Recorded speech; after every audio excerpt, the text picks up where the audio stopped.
So the words you just said to me were, I shouldn't have eaten before this. And last time we left the listeners off, you were on your 48-hour fast. So yes. Catch us up. You were back to Totally. eating. I am back to eating. It turns out there are some good things about eating. Yes. But there are also some great things about not eating. It went great, actually. I did it. I made it all 48 hours. Congrats. It was great. I just had water. Thank you. Water and coffee was all I consumed. I had like 2 tablespoons of coconut oil. That was like kind of the goal of the coconut oil is to get you into ketosis faster, where your body actually starts burning fat as opposed to glucose. And so if you supplement with just a tiny little bit of extra fat, it kind of like your body's like, well, there is all this fat just hanging around. So why don't we get used to that? Is the goal to stay in ketosis after this fast? Like, do you want to still be in it right now? Okay. You have, all right. no, you have to eat a very specific way to stay in ketosis. Okay, that's because your body would much rather burn glucose if it's available. Yeah. So you have to eat a very particular diet to stay there. But the goal is to get into ketosis quickly when fasting, because then you burn fat as opposed to like muscle for energy. Interesting things. So I spun up a Discord for support for some other people. In classic me fashion, I decided to do this last minute and didn't give people enough notice. So most people that wanted to couldn't do it. But there were about 6 of us that were in the Discord the whole time. And as far as I could tell, just about everybody made it the whole time. And at the end of the fast, everyone said that the support group was key in them sticking with it, and they didn't think they would have been able to do it without it. And I for sure would not have, because the first 24 hours were really hard, or at least the first 12 hours, I should say. So my last meal was lunch on Thursday, and by Thursday night, I was really hungry. I eat like 6 times a day kind of person. I'm constantly eating stuff. And so like eating at noon and then like not eating until like 6 or 7 was like not normal for me. And so the first like 12 hours were pretty hard, but then the next day was actually pretty much fine. Like if I started thinking about food, I would get hungry, but I wasn't hungry most of the time. My body was just like kind of like okay with what was happening. And like the next morning I woke up and it was still kind of fine, and like it just didn't feel that bad. So it made me realize there's definitely a big extent to which hunger is like habitual. It's like I started to get hungry around when I normally eat. It's not so much that I was eating because I'm hungry.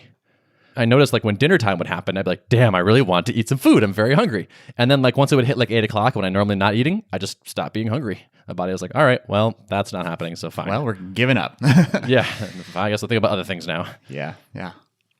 And the weird thing is, it was kind of, there's something very pleasant about having no food in your body. Like your digestive system is calm in a way that it never is otherwise.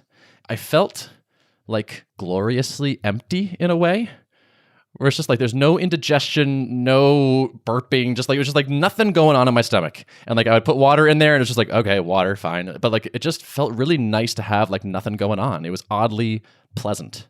I guess the closest I experienced to that is like waking up in the morning, and if I've not, eaten too close to bedtime or overeaten the previous day, like you just kind of wake up feeling like nice and like reset in a way. Mm-hmm. Yeah, it felt really good. And like I felt reasonably, my energy levels were fine. I went to work and I did work, not a ton, but enough. And I felt like a little bit weird, but like not bad. It was kind of pleasurable at times. Difficult, but pleasurable. So that was kind of great, actually. I'm not eager to do it again. It sure is nice to eat. So I broke my fast. I was like pretty disciplined coming out of it, where I was like, okay, I'm going to go get like some vegetable soup. And then I got like a sandwich, and I ate like a couple bites of the sandwich and then put it away for like 20 minutes, and then have a couple more bites and then put it away. And like just like kind of like really eased into it. It was mostly fine. My stomach was a little bit weird at first. I was like, whoa, all of a sudden there's a new thing going on. Had a little bit of indigestion at first, but not much. And then by like dinner time, I had like a normal meal, like pretty healthy, but normal meal. And then like I ate a pint and a half of Ben and Jerry's at like 8 p.m., which nice. I've never done in my life. I've never eaten that much ice cream in one sitting, I don't think. Mm-hmm. I like got 2 pints of Ben and Jerry's at the grocery store and ate like 75% of each of them, to the point where I happened to be at my parents' house, and my mom was like, did Dad eat some of this? And I was like, nope, just me. That's funny. So definitely was craving the calories. Yeah. But yeah, it was good. I enjoyed it in a way. It was also hard. It's suffering for sure, but not that bad. Yeah, that's good. And doing hard things is pleasurable if you accomplish them, especially, right? So I think it's good. Yeah. So I felt kind of like a nice reset. I felt good physically. That last day in particular, that morning, I was just like, I got this. This is good. So do you have an idea when you'll do your next one, or not? Like no plans to at this point? No plans at this point. Yeah, we'll see. I mean, I kind of want to try going further now. The reason that I did this fast was for autophagy, which is your body cleaning out its old cells. And autophagy peaks at 48 hours. So really you want to go like 72 hours. So you have like a nice long like period where you're actually doing autophagy actively. I might try to do that next time. Is there a healthy upper bound of like anything beyond this, and you're like your body's not good with it? I don't exactly know, but the thing is, like, we are literally built for this. Like, this whole process where you like you store fat on your body is for this. Like, it's the fact that you can survive just fine without food. Like, there was some medically supervised fast where they took a guy who weighed like 400 pounds and they had him fast for like a year or something. It was like hundreds of days, and he was fine. Like, he just consumed his fat for like hundreds of days, and he was totally okay. Wow. And honestly, like in that last day, I was like, I could do another day if I had to. Like, I started fantasizing about food in the morning, so I was like, I'm not going to do another day. I'm done. I'm ready to stop. But I didn't feel like I was super low energy level or like in terrible hunger all the time. My body was just like, all right, well, this isn't ideal, but I can make this work. So yeah, I think I would try to go longer, and I think it actually would be kind of okay. And like I said, the hunger kind of went away. That was the hard part. The hard part at the beginning was like, oh man, I'm so hungry. And then that sort of just faded. So not too bad. That's fascinating too. That part of that a big part of hunger is just habit. So it's basically false signals, because you may not actually need calories at that moment, but because your body's just in the habit of doing it. And it's like, I mean, it's unsurprising because our brains are like deceive us all the time. So 100%. So, you know. Yeah, it's like the cue is causing the change in your brain. It's not the hunger. It's like oh, it's dinner time-ish, and your brain's like, ooh, get hungry. It's time to do this. Because we know our bodies are very aware of time. Like you can, yeah, very much so. Like I can often tell myself, like I want to wake up at 7:40 tomorrow, and like within plus or minus 1 minute, I'm awake. You know, same. That's so crazy. And sometimes I'll wake up and I'll be like, I bet it's 8:03, and I'm like, my accuracy on that guess is like really good most of the time. Yeah, yep. Like I have like a really good clock that way. It's kind of cool. It feels like scary. It's almost scary. It's like how does it know? But it's awesome. It's so I love that stuff. That subconscious stuff. Yeah. Cool. Well, good. I'm glad it was a worthwhile experience, and yeah. Yeah, it was fun. So you want to talk about work stuff? Sure. Okay. Cool. So it's May now. It's May 2nd at the time of recording. Unbelievable. April has wrapped up. Yeah. April was really good. We had a great April. So we signed up 66 paid trials in April, which is kind of awesome. Like my target was like around 40, and we just managed to do better than that. May is going to be super interesting because I'm going to see all those trials like convert or not. There's like a few big unknowns in the business still, where it's like revenue wise, where it's like, what will the average revenue be? Like, what's the conversion rate from trial to paid, churn and expansion and all that? And we'll have, I think, reasonable like average revenue and conversion rate from trial at the end of the month. So that will help me model the future like a lot better than I can right now. So I'm very excited to see that. Are you tracking metrics right now about how many calls people are doing, and like kind of making an estimate on how many people are going to convert and how many people are not really actively using the product? We haven't done that. Like we do kind of need. I would like to have kind of like a trial health dashboard. We're not there yet. People are making a lot of calls though. In the last week, people did 800 calls, which is pretty great. Like last week it was 550, so it's going up kind of a lot. So like positive numbers all around. Feels great. We're also about to ship multiway calls to a small kind of like alpha group. So we have kind of like a V1 of this just about ready. And so I'm reaching out to people right now to be like, we put it behind a feature flag. So we're going to start it kind of limited and just see how it works for folks, which would be nice. This is like one of our most requested things by a lot. It seems like a good pace of development you guys are on, because I think you mentioned it like the last time, maybe the week before, that you were kicking it off. So yeah, seems decently fast. Oh, thanks. Yeah, Spencer went in the cave and came back out. It was like multiway. I've created it, which is awesome. It's actually really nice to have multiple people developing. Turns out, no shocker there. But so he can sort of stay focused on that long term like work on the hard but long feature, and Joel is able to do sort of shorter like bug fixes and UX improvements and things like that. So from our customer's perspective, we're shipping little things, and then every so often here's a big thing, which is awesome to hit that cadence. I wonder if 3 is a magic number. It feels real good to me. Yeah. I really dig it. Yeah. If I almost feel like 4 would be too many, but who knows? Yeah. Hard to say. So what's up with you? Let's see. I think last time I was inviting another cohort in to try. And so now officially right around 1,000 people have been sent invites to try out Level. And I got to admit, it's been a little bit of a challenging week. So yeah, like similar types of metrics that I kind of dove into last time with this group. Actually, I think more people actually created a user account and made it into the product and poked around at the demo. But it's been fairly quiet on the front of actually progressing through. One of my fears has been, will people actually make the jump, or is this just an aspirational like recognition of a problem and like, I'm a big fan of what you're working on and I'm really interested in seeing how this evolves. All of those things don't actually speak to I'm ready to make a jump, right? Right. What this is signaling to me right now is that I need to like kind of take a step back and return back to the phase of really proactively learning and talking to people, and specifically diving into like, walk me through what a day in the life of your team communication looks like. What's your tooling?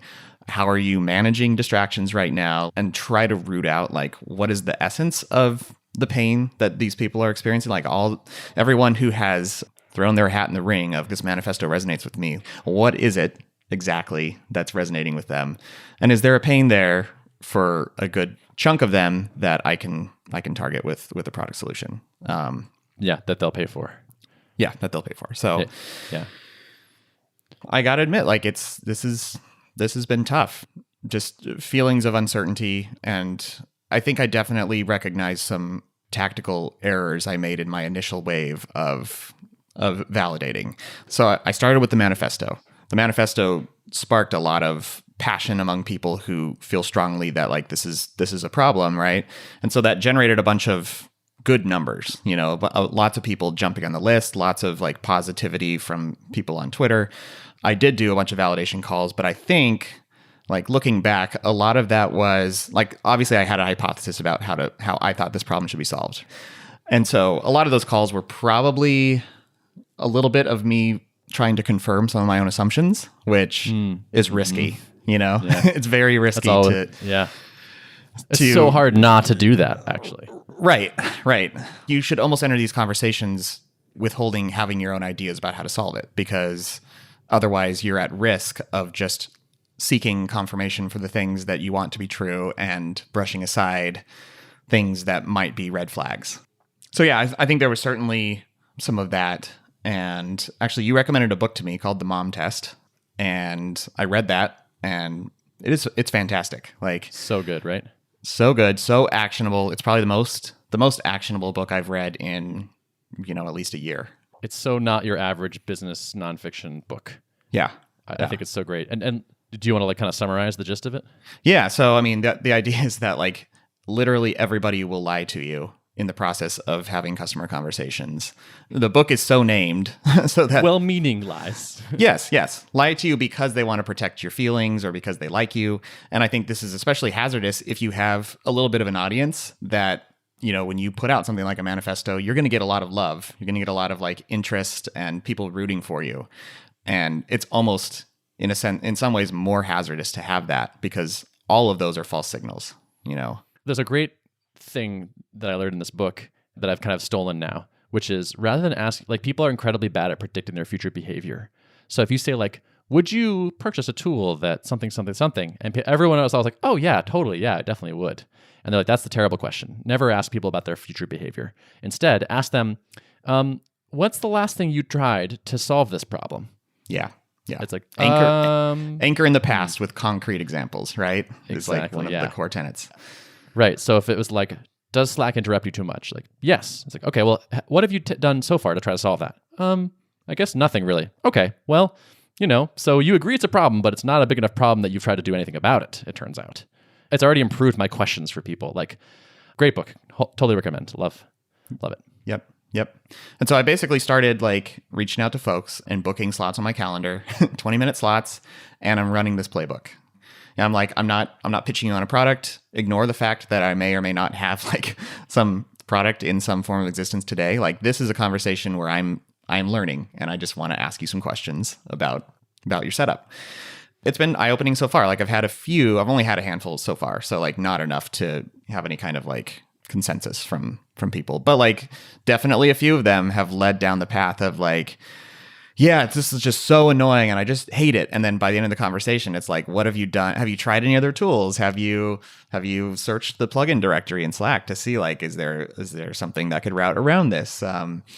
Why haven't you? And the answer has most of the time been like, no, we haven't. And no, I don't know, just hasn't been a priority. And so,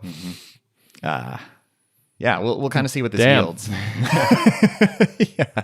Today there was actually a long piece published in Vox all about kind of like, it feels like I could have written this article because it's basically the manifesto, but with quotes from people and data injected into it. And so it's like literally all the talking points I've been mentioning about Level are kind of packed into this article. And this has been spreading around on social. And so I've been kind of digging through, like using that mining that as a data source too. Like how are people responding to this? Because it's kind of a controversial statement, but it's being, kind of spread around to a broader audience than I have. Yeah. So.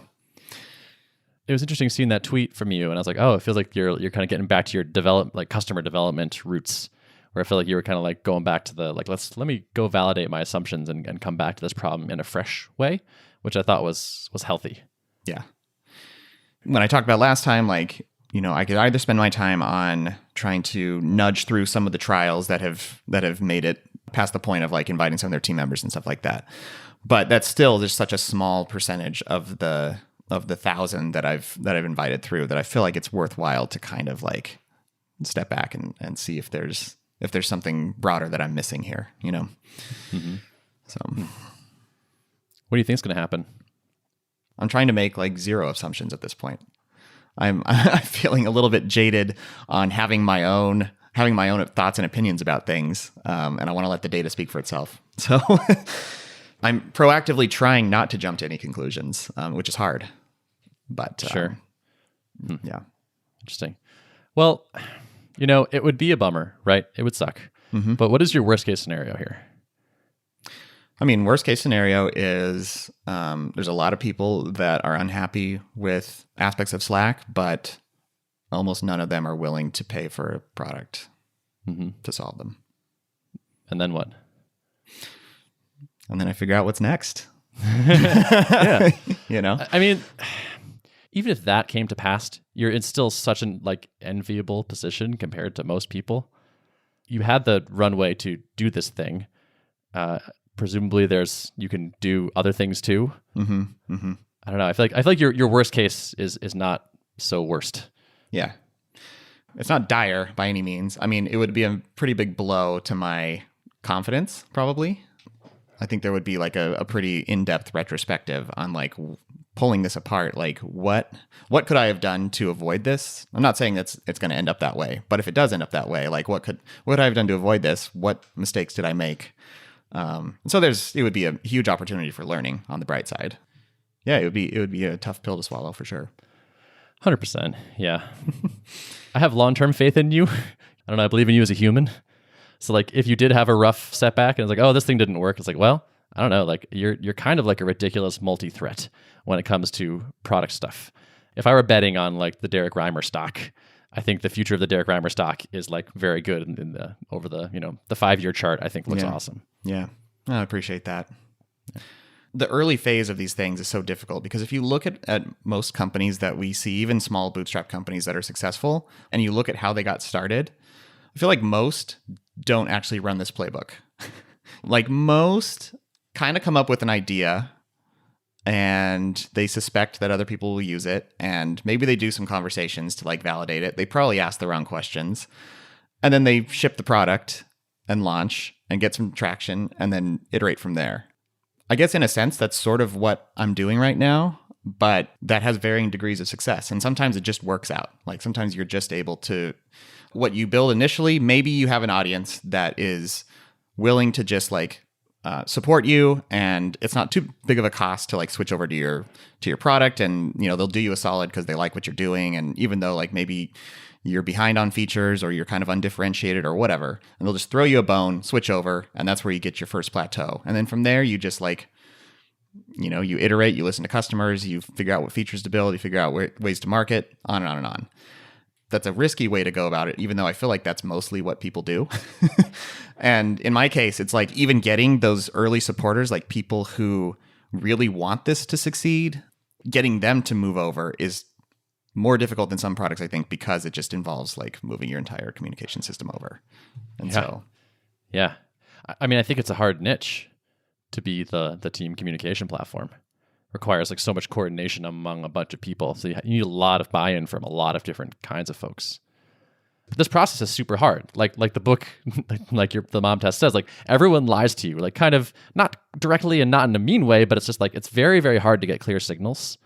Yeah, it's hard to not get sucked into that in a way. I think there's actually a lot of stories too about people that do their best attempt at validation, because now I think it's sort of more commonly known that you want to do some of that. But it's still easy to get the wrong answer there and launch a thing and then realize we have to pivot this entirely. The stories of successful companies are very much often, we built this thing, whoops, it's the wrong thing. We have to make a different thing. And maybe it's like adjacent to the thing, but maybe it's something totally different. Like there's a lot of large successful companies now that started off as a completely different thing. It just turns out, oops, like this is just actually really, really hard to build a product and get the right thing on the first swing. It's more like it often takes 2 or 3. Yeah. Pressing one layer deeper on this is helping me figure out, it's going to help me get a lot of clarity pretty fast. I think like I had one conversation where the person had reserved a handle, had written back to me and was like, I'm super eager. I really want to try this out. When can I get in? And I asked like a simple question. I said, what's like the minimum things that you would need? Like, what's your minimum bar for your communication tool that you would need to even entertain this? And he was like, oh, just like a great mobile app experience. And he listed like 4 things off that were like all well beyond what an MVP product would be, well beyond what I have in place today. And I was like, okay, that's a complete non-starter. But if I had not dug one layer deeper, I would have been like, well, here's somebody who's super eager to try out the product. Yeah. Yep. Yeah. That's everyone's lying to you. Yeah. It's so tricky. Yeah. And they talk in the mom test about like, or businesses that have a very high degree of product risk are some of the trickiest ones, because you can come up with a really compelling pitch and say like, well, would you buy a product that, has all the benefits of Slack, but is less distracting? And everyone's going to answer yes to that. And even the people who really would are going to answer yes. Like that's a good signal. However, to get there, it's like, yes, if you can pull that off, I would totally buy that. But it's a giant if. Maybe that would be like some venture backed thing where you can build out a whole team and just like do the mobile, do the native desktop, do everything all out the gate before even launching, and then see if you can get lift. But that's not bootstrappable, Yeah, agreed. Yeah, especially as one person. Maybe if you could convince a few other people to do it with you. Yeah. But yeah, one alone sounds extra hard. Yeah. So the struggle is real, but struggle is real. It's heavy. Yeah, data gathering. So I have like about 15 calls on the books right now. Okay. So that's off to the races. And what would you need to hear on those calls? I would need to hear evidence that there's a strong pain that's worthy of exchanging dollars for.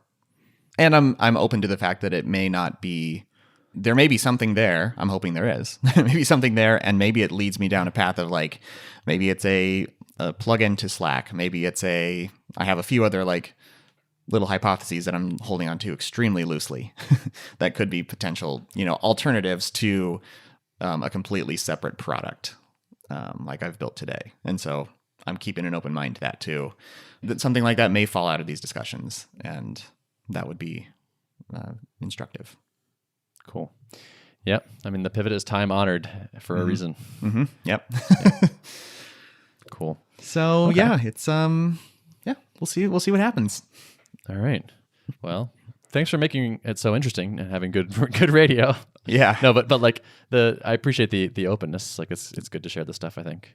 Yeah. Yeah. I think this is something that obviously a lot of startups fail. A lot of startups go through these moments, and I guess it's where the true test is how you make it through these moments, you know?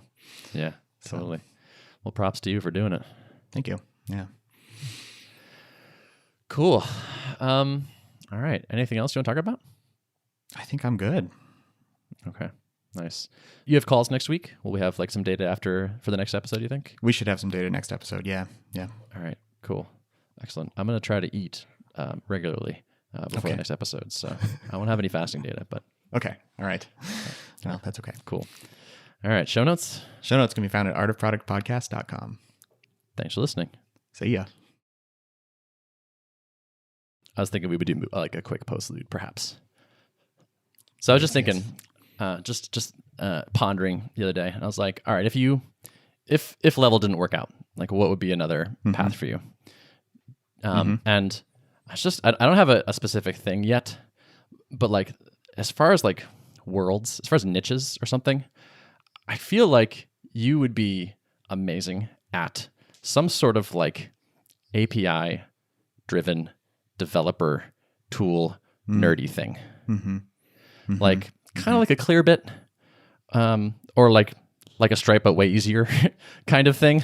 Yeah, I do have I have a page in my notebook of like Stripe for fill in the blank. Like I know it's dangerous a little bit to think in that way, and you know you can end up backing yourself into a corner, but like I freaking love the Stripe product, and Clearbit similarly, like just a well executed API that does something useful for somebody that will pay for it, kind of thing. Especially if the target were like develop. I mean, I guess if it's an API that your target is developers. But I feel like you bring these things to the table that I feel like are in short supply, that are particularly useful in the developer world, where it's like you would make a really good API. Like the API would be good and like thoughtful and like tasteful, and the design would be good. Yeah. So like that right there is like there's just like not a lot of people that can roll out a developer tool like that. And it's just and also like there's something where like especially as you have gotten exposed to the GraphQL world and really like that so much. I was like, what if there's like a GraphQL, like a really great GraphQL interface to something that's kind of like crappy and annoying to do right now?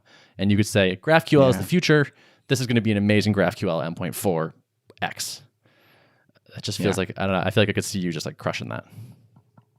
Yeah, yeah. I mean, there's an allure to that, and maybe it's partially coming off of like having worked for the last year on a product that's very heavy on the kind of the human interface side of things. Yeah. Like this is probably I'm partially biased by that, but I mean just a beautifully simple interface that's programmatic. Right. It's also, you're sounds refreshing. Right, exactly. Like the consumers of this product will be computers. It's like yes. Like no need to change human behavior really. And like it seems like when we talk about like, oh, like what if there's like a training component or a consulting component to level, you're kind of like, don't want to, which I totally get. But it's like, all right, if you don't want to do like manual stuff and you want fully self-serve, man, developers are probably a great market for you because they're like, I don't want to talk to you anyway. Like, give me your docs and like, don't ever email me anything. I hate you. Right. And so I was like, oh man, like if you just had like this nerdy developer thing, you could live that life where it's like like fully self-serve and not trying to do any other stuff. Yeah, that's an interesting line of thinking for sure. I mean, and it's it's up there on my like as I've done like when I'm pre-level, I did a whole exploration of like listing off things that I've used and trying to just like ponder like what tools does this world need to be improved, and I should actually probably take a look back at some of those things that I thought about, because I've been trying not to have shiny object syndrome the last year, you know. So been actively not thinking about anything like that. But I feel like there were a few things on there that maybe could fit in this category. Yeah, could be interesting to look at. You know? Yeah, so it's not super actionable, but just like a thought I had, kind of. Yeah. I feel like you would just be extremely in your element with a product like that. Yeah. I don't disagree with you. Cool. Okay, that was my thought. Cool. Good thought. Thank you for sharing. No problem. Postlude out.